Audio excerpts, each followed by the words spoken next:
आतापर्यंत 16 लोक निलंबित झालेले आहे. 16 कर्मचारी माझे. त्याच्यात आरोग्य, शिक्षण हे सगळे समाविष्ट आहे. आता आमचं असं ठरलेलं आहे की आपण त्यांची डायरेक्ट सुरू करू. जे आमचे मुख्य उद्देश आहे की त्यांना सक्त शिक्षा व्हायला पाहिजे आणि पटकन त्यांच्यावर कार्यवाही होऊन शिक्षा दिली गेली पाहिजे. त्या उद्देशाने आपण 2 लोकांची डायरेक्टली डी सुरू केली आहे आणि अजून जसं त्यांचे मेडिकल रिपोर्ट्स, आरोग्याच्या रिपोर्ट्स येत राहील तशा त्यांच्यावर कार्यवाही आपण त्यामध्ये कोणी वरिष्ठ अधिकारी दोषी आहेत?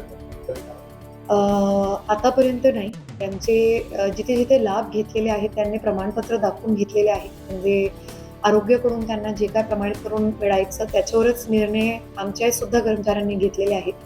तर आधी आपण त्या प्रमाणपत्राची तपासणी तो खरं आहेत की नाही ते तपासत आहोत. मग ती एकदा संपली की त्या प्रमाणपत्र नसतानाही जर लाभ दिले गेले असतील तर आपण त्याची कार्यवाही करू. या प्रकरणामध्ये जे आहे प्रमाणपत्र जे आपल्याकडून तपासले गेले आतापर्यंत त्यात प्रमाणपत्र असं कुठे चुकीचं बनवण्यात आलं आहे किंवा कोणत्या ठिकाणी हो, म्हणजे टक्केवारी जे आपण 40च्या वर असे असायला पाहिजे असं म्हणतो आमच्या रूल्समध्ये जे आहे ते मेडिकल तपासणीमध्ये 3%, 5% अशी आढळून येत आहे.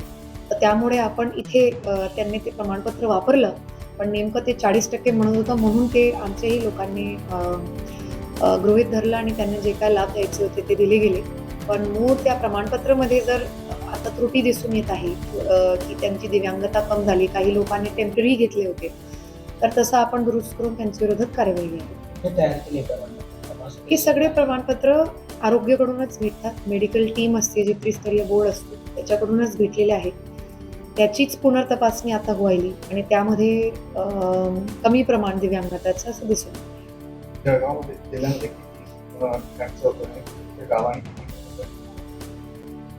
नाव विशेष मी तुम्हाला यादी देऊ शकते. आता 16 कर्मचाऱ्यांना आपण निलंबित केलेलं आहे आणि 2चे आणखीन डी लावलेली आहेत.